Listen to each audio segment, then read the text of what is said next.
Hello brother, nabalitaan to na naitabo sa inyong pawn shop ba nga na hold up bitaw. And I believe nadakpan naman siguro tong suspect, no?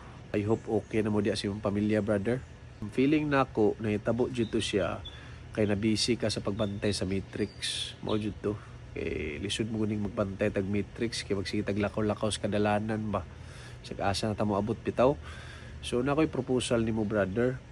Why not magbaylo ta? Ako'y magbantay sa Matrix, ikaw bantay sa akong mga anak.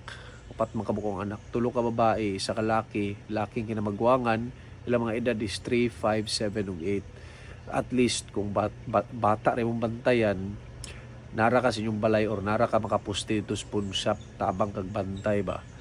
Ang niya, at the same time, at least maka-experience ka what it feels like to become a father bitaw. Dili kay magsira kag ka brother kay puhon mahimo man kang father, di ba? Not unless magpare ka na lahi na gina na father.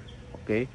So kung magminyo ka o pamilya ka, at least na naka-experience dayon kay of course bantay biya ka upat pa kabuk imong bantayan, di ba?